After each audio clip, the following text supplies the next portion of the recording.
Namaste Gurukulians, how are you? I hope everyone is fit and fine at their home. So today we are going to start a very new chapter, that is the story of village Palampur of economics. For the students who have come from 8th to 9th, I think economics is a new subject for you. इससे पहले आपने 8th में history पढ़ा होगा, civics पढ़ा होगा, pol science पढ़ा होगा, लेकिन इकोनॉमिक्स आपने पढ़ा नहीं होगा। तो हम सबसे पहले ये जानेंगे इकोनॉमिक्स है क्या, what is economics, what is this all about. इसके बाद आप देख रहे हैं यहाँ पर लिखा हुआ है व्हाट इज पालनपुर। पालनपुर क्या है, उसके नीचे आप देख सकते हैं it's a hypothetical village. Hypothetical का मतलब जो रियल नहीं होता, कोई कहानी बनाने के लिए प्लॉट लेते हैं, that is hypothetical. So moving on, first let us understand what is economics. The study of country, its GDP, the values of goods and services, all comes under economics. आप सुनते होंगे देश में कोई कह रहा है कि हमारा इकोनॉमी डाउन हो गया है, हमारा इकोनॉमी अप हो रहा है। तो जब हम इन चीज़ों के बारे में स्टडी करते हैं, that all comes under economics. और इस चैप्टर का नाम है स्टोरी ऑफ विलेज पालनपुर, जहाँ पर हमने पालनपुर गांव का एक एग्जाम्पल लिया है ये समझने के लिए कि क्या प्रोडक्शन होता है और प्रोडक्शन से रिलेटेड चीजें क्या होती है।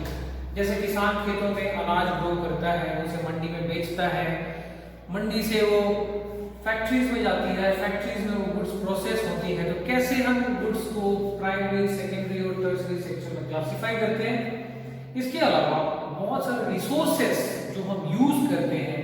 Late us see how various resources combine to produce the desired goods and services in the village Palanpur. Village Palanpur में कौन कौन सी चीजें हैं जो हमें गुड्स या सर्विसेज को बनाने में हेल्प करती है। अगर हम गुड्स की बात करें तो जितने भी ग्रेन्स होते हैं गुड्स हो जाते हैं। सर्विसेज की बात करें तो पालनपुर के अंदर कोई दुकान वाला होगा, वो दुकान खोल रहा होगा, किसी की परचून की दुकान होगी, किसी की कपड़े की दुकान होगी, कोई बैंकिंग सर्विसेज दे रहा होगा। इन सब चीजों के बारे में हम इस चैप्टर में डिटेल में जानने की कोशिश करेंगे। उसके लिए हमें पालनपुर गांव एक गांव है। जिस गांव से हम समझेंगे कि गांव की पॉपुलेशन कितनी है, गांव में खेती कितनी होती है, कितने लोग खेती के अलावा दूसरी चीजों में जाते हैं। So in this chapter we are going to understand the concept of all this. So let us begin. So अभी तक हमने पढ़ा about the village called Palampur, जिसका हमने रेफरेंस लिया था। तो let us understand something about Palampur. Palampur है क्या? So Palampur, it is a well-connected village with neighboring villages and towns. Palanpur जो एक गांव है, वो अपने आसपास के कुछ गांव जैसे Raiganj and Shahpur, it is well connected, अच्छी तरह से कनेक्टेड है through roads and transportation। इसका मतलब जो सड़कें हैं वो काफी अच्छी है, जिससे पालनपुर के लोग रायगंज या शाहपुर के मार्केट में जा सकते हैं ताकि अपने प्रोडक्ट्स या अपने सामान को वहां पर बेच सकें और फिर प्रॉफिट अर्न कर सकें, कमा सकें। रोड्स और ट्रांसपोर्टेशन का एक सबसे बड़ा दूसरा बेनिफिट ये भी है कि वो इकोनॉमी को बूस्ट करते हैं। बूस्ट का मतलब बढ़ाना। जहां कहीं के रोड के नेटवर्क्स अच्छे होंगे, कनेक्टिविटी अच्छी होगी, और कनेक्टिविटी अच्छी होगी तो चीजें अपने आप डेवलप होनी शुरू हो जाएगी।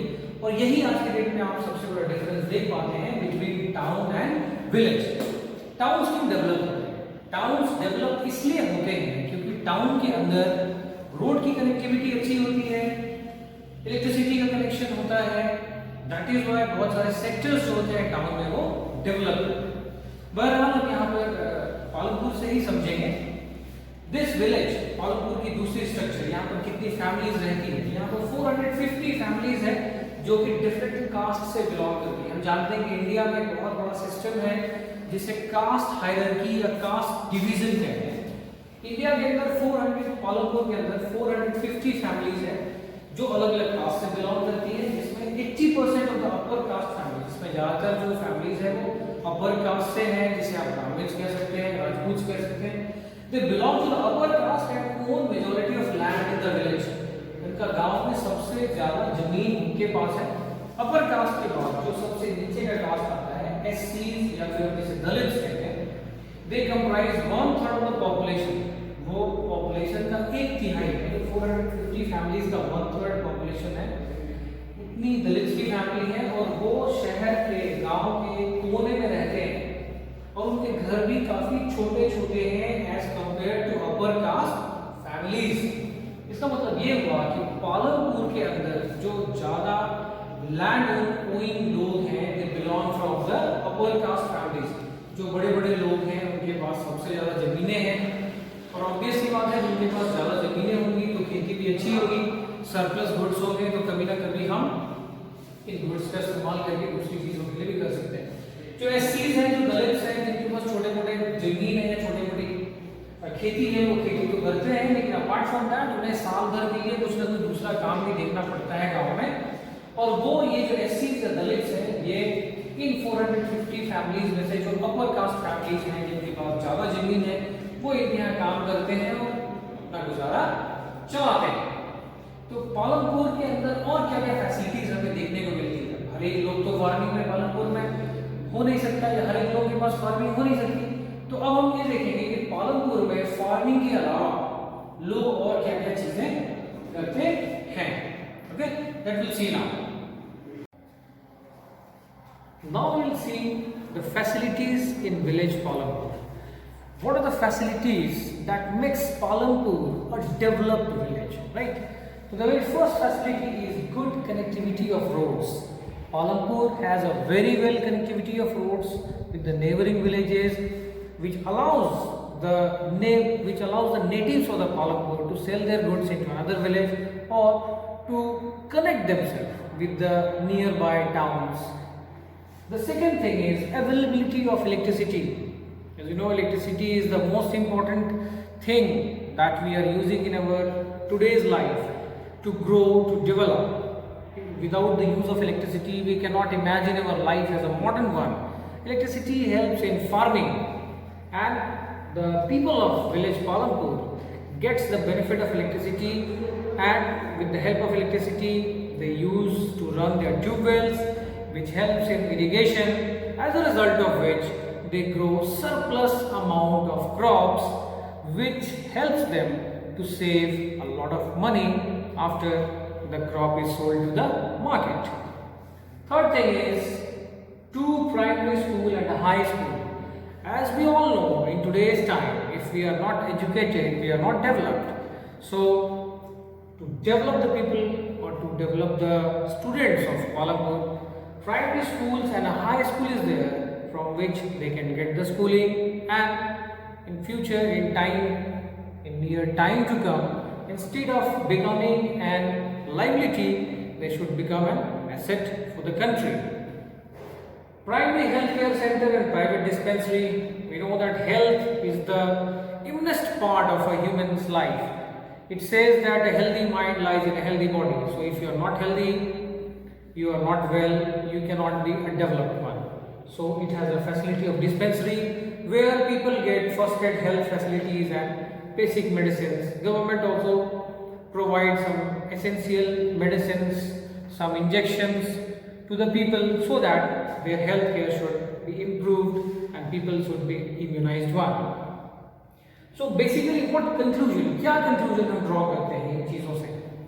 कंक्लूजन हम ये ड्रॉ कर रहे हैं कि कोई भी देश को अगर डेवलप होना है, किसी भी कंट्री को अगर अपनी इकोनॉमी बढ़ानी है, तो उसे इन बेसिक चीज़ों को डेवलप करना होगा, राइट? अगर किसी टाउन या विलेज की सड़कें अच्छी हैं तो कनेक्टिविटी इज़ वेरी गुड। अगर वहाँ पर इलेक्ट्रिसिटी है तो फैक्ट्रीज चलेंगी तो बाकी सेक्टर्स डेवलप होंगे। स्कूल्स और हाई स्कूल्स खुलेंगे तो educated numbers of girls and boys ज़्यादा से ज़्यादा होंगे। हेल्थ केयर सेंटर्स बनेंगे तो लोग बीमार कम पड़ेंगे। So these are the things we draw from this facilities in Palampur. इसके अलावा हम ये समझें कि नॉन फार्मिंग एक्टिविटीज़ क्या है। अब हम जानते हैं कि सभी लोग फार्मिंग एक्टिविटीज़ में तो आ नहीं सकते हैं। आपने घर के आसपास किराने की दुकान देखी होगी, शोरूम्स देखे होंगे, मॉल्स देखे होंगे जो कि सर्विसेज डिलीवर करते हैं। तो ये एक्टिविटीज़ जो खेती से रिलेटेड नहीं हैं, इन्हें हम नॉन फार्मिंग एक्टिविटीज़ कहते हैं। गांव में बहुत सारे ऐसे लोग होते हैं, in village Palampur also. when you will see the chapter, when you will read the chapter, you will come to know that there are many people in village Palampur who are engaged in non-farming activities, right? Now let us come to the important thing, that what we have concluded till now from this chapter. So from this chapter, the first conclusion we have drawn, that factor of production. किसी भी चीज़ को produce करने के लिए what are the different things, क्या क्या चीज़ों की हमें जरूरत होती है और कैसे हम उसको यूज करते हैं, right. As we have seen these factors, so these are you can say factors of production. Second thing we have learned farming in Palanpur. As we know that India is a agro-based country. Agro-based country वो country होती है जहाँ पर agriculture को ज़्यादा value दिया जाता है, ज़्यादा तवज्जो दिया जाता है, ज़्यादा लोग उससे जुड़े हुए रहते हैं, right. So farming is the most important thing in Palanpur. हमने पिछले लेक्चर में देखा, हमने पिछले कुछ देर पहले डिस्कस किया था कि फार्मिंग जो है वो सबसे इंपॉर्टेंट एस्पेक्ट है विलेज पालनपुर का। फार्मिंग के बाद यदि लोगों के पास टाइम या वर्क है तो they engage themselves into some other activities and that is called non farming activities. Now farming के लिए हम जानते हैं land is required. Land you know it is a fixed asset. Land क्या होता है? एक फिक्स्ड एसेट है और हमें as we know in today's time with the growth of revolution, green revolution, crops को ग्रो करने की कैपेसिटी बढ़ गई है, हम ज़्यादा से ज़्यादा क्रॉप्स ग्रो कर पा रहे हैं। तो there is a challenge also that land is fixed and how we have to increase the production of that fixed plot of land. हमारे पास जमीन का टुकड़ा वही है लेकिन हमें प्रोडक्शन को ज़्यादा से ज़्यादा बढ़ाना पड़ रहा है। सो द क्वेश्चन यहाँ पर सबसे बड़ा क्वेश्चन ये होता है कि will the land sustain in this case? क्या लैंड इस केस में सस्टेन कर पाएगा? हम आज सुनते हैं बहुत जगह पर जहाँ पर किसान बहुत ज़्यादा खेती कर रहे हैं, specially you take the example of Punjab and Haryana जहाँ पर किसान मल्टीपल क्रॉपिंग सिस्टम कर रहे हैं। One after one they grow crops, they are not giving time for the soil to enrich the nutrients. तो यहाँ पर कभी कभी we see that some of the soil they are turning into barren lands, some of the fields they are turning into barren lands. So here there is a big question. Second question comes कि हमारे देश की आबादी जो कि बहुत rapidly increase कर रही है, so we have to fulfill the need of all the person. Every person of the country must get food, must get grains for their needs at least. So in this case land is fixed. इसके अलावा हमें और भी चीज़ों को develop करना होगा। आप देखें कि आज के डेट में हमारे यहाँ सर्विस सेक्टर को बहुत ज़्यादा जोर दिया जा रहा है। सर्विस सेक्टर मीन्स पढ़ाई लिखाई आप सब लोग करते हैं, उसके बाद जो सबसे इंपॉर्टेंट चीज़ है वो है नौकरी करना। पढ़ लिख कर कोई ये नहीं कहता कि मैं खेती करूँगा, सब नौकरी करेंगे। नौकरी means a direct system where you are connected, giving services, you are well paid. Okay, so let us understand this in detail, right. Now as we have seen that land is a fixed. Fixed means वो capital जो fixed होती है, जैसे land. The next question comes, who will provide the labor? Labour का काम कौन करेगा? मान लीजिए कि हम फैक्ट्री डाल रहे हैं, लैंड फिक्स्ड है, तो लेबर का काम कौन करेगा? From where the capital will come? अगर आपको कुछ लगाना है, ग्रो करना है, स्टार्ट करना है, तो उसके लिए कैपिटल कहाँ से शुरू होगा? Sale of surplus from products. कभी कभी हम जानते हैं कि खेती में हमारे पास सरप्लस प्रोडक्ट्स हो जाते हैं, जितना हम खेती सोचते हैं उससे कई गुना अनाज या फिर हमारे पास चीज़ें आ जाती हैं, तो हम उसका क्या करते हैं, उसे कहाँ सेल करते हैं? इन चीज़ों के बारे में हम जानेंगे अगले लेक्चर में, जिसको मैं डिटेल में बताऊँ। तो आज जो हमारा आज हम जिस चीज़ को कंक्लूड करने वाले हैं वो ये है कि हमने ये पढ़ा कि विलेज पालनपुर क्या है। विलेज के थ्रू हम ये जानने की कोशिश करेंगे, या हमने जानने की कोशिश की कि प्रोडक्शन होता कैसे है, प्रोडक्शन को हम कैसे स्टार्ट कर सकते हैं, क्या क्या चीज़ें हैं जो प्रोडक्शन के लिए बहुत ही ज़रूरी है, और फैक्टर्स ऑफ प्रोडक्शन किन किन चीज़ों पे डिपेंड करता है। इसके अलावा land, labour, capital, surplus products, ये हमारे पास एसेट्स हैं, और इन एसेट्स को हम कैसे यूज़ कर सकते हैं अपने आगे की इकोनॉमी को ग्रो करने के लिए, अपने आगे की इकोनॉमी को डेवलप करने के लिए। So in this chapter the story of village Palanpur, factor of production, till now we have learned this things. Rest of the things I will be delivering in my next video. Till then, stay healthy, stay fit. Thank you.